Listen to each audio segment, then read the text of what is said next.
Hello बच्चों। आज हम कुछ एग्जाम्पल्स देखेंगे और उनके सॉल्यूशंस को देखेंगे और उनके क्वेश्चंस के कॉन्सेप्ट को समझेंगे। बहुत ही कॉमन क्वेश्चन है, ठीक है, और ऐसे बार बार पूछे जाते हैं और पूछे जाते रहे भी हैं।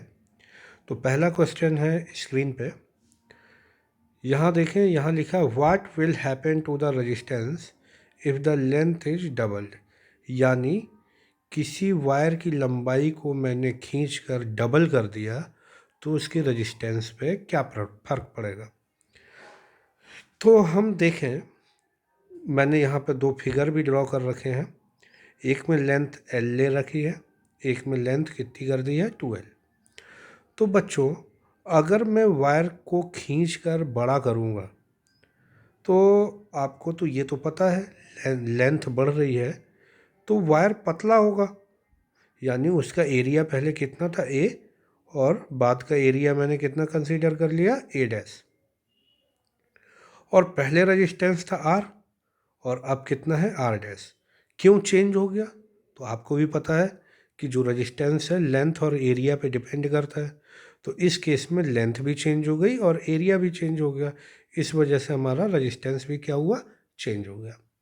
तो बच्चों, सॉल्यूशन करने के पहले हम थोड़ा इस पे विचार करें, ऐसी कौन सी क्वांटिटी है जो वायर की लंबाई खींचने के बाद भी नहीं बदली। इसका जवाब आप कमेंट सेक्शन में मुझे दे सकते हैं। मैं थोड़ा वेट कर लेता हूँ आपके जवाब का। सोचिए आप।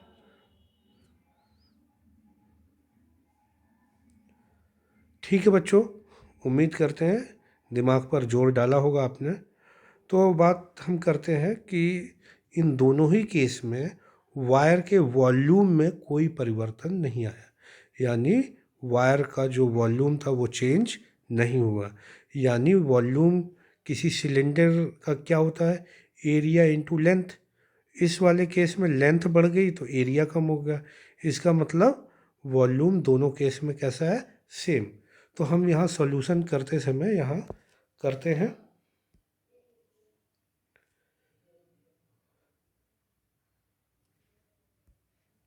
Volume, initial volume is equal to the final volume. यही कॉन्सेप्ट लेके हमको चलना है। तो पहले वाला वॉल्यूम कितना है? तो मैंने कहा पहले वाला वॉल्यूम है एरिया इनटू लेंथ।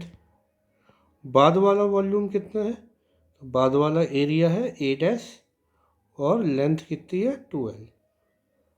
ठीक है। अब नया एरिया हम फाइंड आउट कर लेते हैं। A' इक्वल टू कितना आएगा हमारे पास, A into L by 2L। यहाँ से L से L क्या हो गया, कैंसिल आउट। तो हम देख सकते हैं कि हमारा नया एरिया जो है वो कितना आया, A/2। यानी लेंथ तो डबल हुई पर एरिया हमारा क्या हो गया, हाफ हो गया। तो बच्चों, अब यहाँ से हम रेजिस्टेंस फाइंड आउट कर सकते हैं कि पहले जो रेजिस्टेंस था वो था R इनिशियल इक्वल टू, पहले का इनिशियल रेजिस्टेंस हमारा कितना दे रखा है, R। तो इनिशियल रेजिस्टेंस हम कर लेते हैं R। चलिए एक मिनट,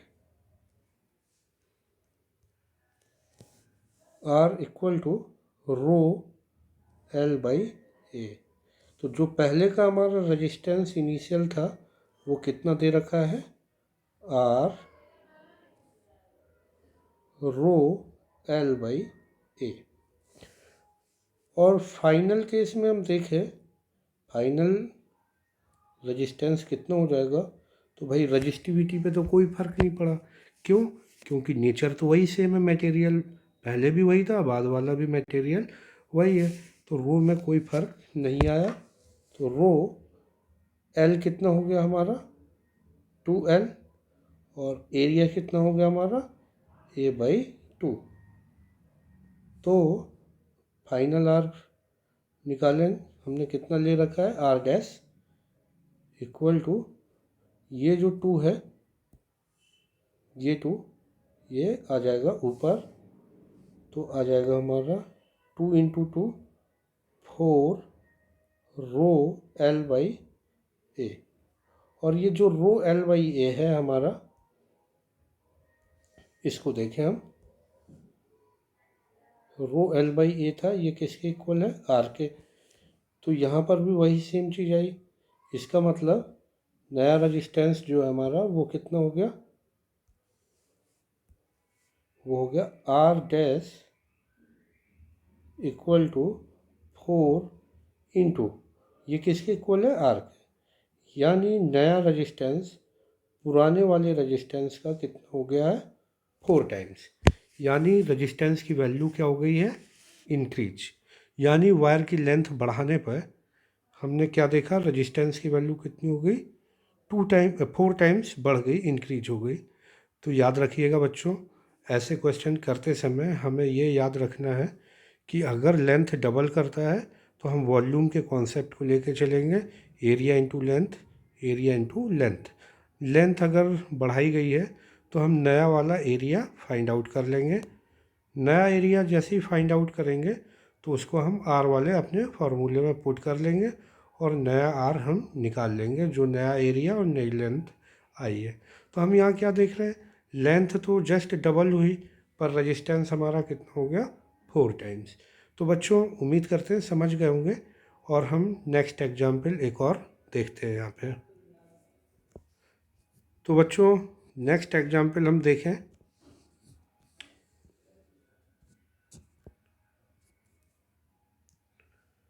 यहाँ देख रहे हैं हम, यहाँ लिखा हुआ है what will happen to the resistance if the length is tripled. अगर लेंथ 3 टाइम्स कर दी जाती है तो रजिस्टेंस पे क्या फ़र्क आएगा। तो ये तो जस्ट पिछले वाले क्वेश्चंस की तरह है। तो पहले वाले क्वेश्चन में लेंथ कितनी दी गई थी, डबल। इस बार कितनी दी गई है, 3 टाइम्स। तो उम्मीद करते हैं इसको तो आप सॉल्व कर ही लोगे, पर एक बार मैं और रिवाइज करा देता हूँ। हमको क्या करना है, पहले वॉल्यूम फाइंड आउट कर लेना है। चलिए यहाँ पर हम यहाँ सॉल्यूशन करते हैं। क्या लिखा हमने, initial volume equal to final volume. तो पहले वाला वॉल्यूम कितना है, एरिया कितना दे रखा है हमको, ए, लेंथ कितनी दे रखी है, एल, ए इंटू एल। बाद वाला एरिया मालूम नहीं हमको, ए डैश, पर लेंथ हमको पता है कितनी दी गई है, ट्रिपल्ड है, 3 टाइम्स। तो नया लेंथ हो गया 3L, जहाँ से एरिया निकल के आया अपना ए डैश इक्वल टू एल से एल हम चाहे तो कैंसिल कर दें, तो ए डैश आ गया ए बाई 3। यानी नया एरिया है वो पुराने वाले का कितना हो गया, 1/3 टाइम्स हो गया। ठीक है, यहाँ से हम रजिस्टेंस अब फाइंड आउट कर लेते हैं। तो पहले रजिस्टेंस था हमारा R initial equal to rho L by A. पहले का रजिस्टेंस कितना था हमारा, आर कंसिडर कर लिया, resistivity length L, area A. अब नया आर यानी फाइनल आर निकालते हैं, इक्वल टू रो लेंथ है एल डैश, एरिया है ए डैश। यानी एल डैश क्या है, लेंथ हमने कितने टाइम्स बढ़ाई, 3 टाइम्स, 3L। और एरिया कितना हो गया हमारा, ए बाई 3। तो ये 3 चला जाएगा हमारा ऊपर, तो 3 3 जा 9 रो एल बाई ए। यहाँ से हम देखें कि जो हमारा रजिस्टेंस आया, ये रो एल बाई ए कितने के इक्वल था, आर के। यहाँ पर भी वही है, रो एल बाई ए मतलब आर। तो हमारा आर फाइनल कितना हो गया, एक मिनट, आर फाइनल हो गया हमारा R dash equal to 9 R के। क्या देख रहे हैं हम कि जो नया रजिस्टेंस है वो पुराने वाले पहले वाले का कितने टाइम्स हो गया, 9 टाइम्स। तो पिछले क्वेश्चन में लेंथ हमने बढ़ाई थी 2L, तो रजिस्टेंस आया था 4R, यानी रजिस्टेंस लेंथ 2L थी, रजिस्टेंस आया उसका 2 टाइम्स। और अभी रजिस्टेंस लेंथ बढ़ाई हमने 3 टाइम्स, रजिस्टेंस आया 9 टाइम्स। यानी हम एक रिलेशन बनता हुआ देख पा रहे हैं यहाँ पे कि लेंथ जो भी बढ़ रही है, लेंथ जो भी इंक्रीज की जा रही है, रजिस्टेंस जो है उसके जो भी लेंथ बढ़ाई जा रही है उसके स्क्वायर टाइम्स प्रोपोर्शनल है। ये याद रखेंगे हम। कैसे? रजिस्टेंस पहले था 2L, तो 2L यानी 2 का स्क्वायर करें, 2 का स्क्वायर करें हम, 1 मिनट, 2 का स्क्वायर करें तो आ रहा था 4। इस बार 3 टाइम्स था, 3 का स्क्वायर करें कितना है, 9 टाइम्स। यानी जो रजिस्टेंस है उसकी लेंथ में जो भी इंक्रीमेंट हो रहा है उसके स्क्वायर टाइम्स आपका रजिस्टेंस क्या होता है, इंक्रीज हो जाता है। ये आप दिमाग में सेट कर लीजिएगा। यानी जो भी ऑब्जेक्टिव टाइप के लिए है कि ताकि आप कैलकुलेशन में अपने टाइम ख़राब ना करें, जो भी लेंथ बढ़ाई जाए उसका स्क्वायर आपको कर देना है। ठीक है, चलिए अब नेक्स्ट क्वेश्चन पे हम बढ़ते हैं।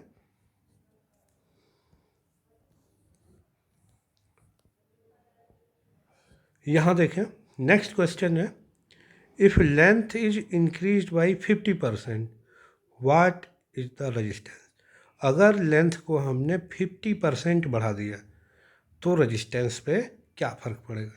अभी 50% का क्या मतलब है, यानी नई लेंथ हम देखें एल डैश, ये जो एल डैश होगी इसकी वो कितनी होगी, तो पुरानी वाली तो जो थी उस पुरानी वाली एल में कितना बढ़ गया, तो 50% इंक्रीज हो गया। याद रखा 50, यानी पहले का तो एल तो था ही, एल कितना और बढ़ा दिया उसका मतलब पहले वाला तो है ही, और पहले वाले का 50%, तो यहाँ से हमने कर दिया 1/2। तो यानी नया एल कितना आ गया हमारा, एल प्लस L/2, तो एल डैश कितना आ जाएगा हमारा 3L/2। ठीक है बच्चों, लेंथ जैसे ही पता चली, पुराना कॉन्सेप्ट, यानी क्या, initial volume equal to final volume के। तो इनिशियल वॉल्यूम कितना है, A/L, फाइनल वॉल्यूम नया एरिया पता नहीं, लेंथ हमें पता चल गई है कितनी, 3L/2, एल से एल कैंसिल हो गया और A डैश आ गया हमारा कितना, 2A/3। तो इनिशियल R निकाल लेते हैं, R इनिशियल रो L/A, इनिशियल R कितना था हमारा, वो दे रखा है हमको R equal to row L/A। अब बच्चों हम फाइनल R निकाल लेते हैं। फाइनल R आएगा कितना, final R equal to rho L dash upon A dash. तो रजिस्टिविटी पे तो कोई फ़र्क है नहीं, रो लेंथ कितनी बढ़ी हमारी, तो यहाँ देख रहे हैं हम कितनी, 3L/2, और एरिया कितना बढ़ा, वो ये 2A/3। तो देखें बच्चों, 3 ये चला जाएगा यहाँ और 2 आ जाएगा यहाँ, तो 3 जा 9 और 2 जा 4, 9/4 रो L/A। देखिए ये 3 गया ऊपर, 3 जा 9, 2 जा 4, L/A। आर फाइनल कितना है, R डैश, और रो L/A है, रो L/A किसके इक्वल है, R के। तो नया R कितना हो जाएगा, 9/4 R। मतलब क्या कि जो लेंथ बढ़ाई कितनी 50%, तो नया रेजिस्टेंस कितना हो गया 9/4R। तो जो पिछली बार हमने कॉन्सेप्ट एक निकाला था शॉर्टकट, उसको थोड़ा सा यहाँ पे हम ऑब्जर्व करते हैं। क्या निकाला था हमने? हमने बोला था जो भी लेंथ बढ़ाई जाए उसके स्क्वायर टाइम्स। इस बार लेंथ मतलब आर किसके प्रोपोर्शनल है? लेंथ जो बढ़ाई जा रही है उसके स्क्वायर टाइम्स। तो इस बार लेंथ कितनी बढ़ाई गई? 3/2। तो 3/2 का स्क्वायर करें 9/4, यानी जो नया आर आ रहा है वो पुराने वाले का कितना है? 9/4 टाइम्स। देखिए सेम टू सेम वही आया। इसका मतलब ये बात आपको याद रखनी है, ये मेमो में रख लीजिए आप, कि जो भी लेंथ हम बढ़ाएंगे उसका स्क्वायर टाइम्स हमारा क्या बढ़ जाएगा? रेजिस्टेंस। बच्चों, ये जो मैंने मेमो करने के लिए दिया है वो हर समय के लिए सही नहीं है, वो याद रखिएगा। ये तो बस लेंथ जब पुरानी वाली लेंथ के कंपैरिजन में ठीक ठाक बढ़ रही है, ठीक ठाक मतलब 10% से ज़्यादा बढ़ रही है, तब तक के लिए तो यही कॉन्सेप्ट हम इस्तेमाल करेंगे और ये जो एल स्क्वायर है वो काम करेगा। पर जब लेंथ हम बहुत छोटी चेंज करें, छोटी इन द सेंस मैं कह दूँ 50% की जगह 0.1% बढ़ा दिया, तो क्या होगा? तो अब आप देखो 0.1% जब बढ़ाओगे तो उस केस में एरिया में कितना चेंज आएगा? एकदम नेग्लिजिबल। भाई 0.1 तो बहुत छोटी वैल्यू है, जब बहुत छोटी वैल्यू से चेंज करोगे तो एरिया में चेंज एकदम नेग्लिजिबल चेंज होगा और उसको हम इग्नोर भी कर सकते हैं। तो उस केस में हम क्या देखेंगे कि जो सिर्फ लेंथ में चेंज आ रहा, एरिया को मैंने क्या कर दिया कि भाई उसमें चेंज नेग्लिजिबल है, तो उस केस में ये आपका मेमो है, ये काम नहीं करेगा। तो याद रखिएगा ये जो तरीका है और ये एल स्क्वायर करने का या जो ये सॉल्यूशन है, ये सिर्फ कब के लिए है? जब लेंथ में चेंज 10% से बड़ा हो तभी तक ये काम करेगा, अदरवाइज ये काम नहीं करेगा। उसके लिए हमारे पास दूसरे तरीके हैं। ठीक है, तो बच्चों उम्मीद करते हैं ये क्वेश्चंस आपको समझ में आ गए होंगे। अगर कोई भी डाउट है तो आप उसको कमेंट सेक्शन में पूछ सकते हैं। अब हम आगे नेक्स्ट वीडियो में आपसे मिलते हैं, तब तक के लिए नमस्कार। और हाँ, वीडियो अच्छा लगा हो तो लाइक शेयर करना ना भूलें और चैनल को सब्सक्राइब जरूर कर लीजिएगा। तब तक के लिए नमस्कार।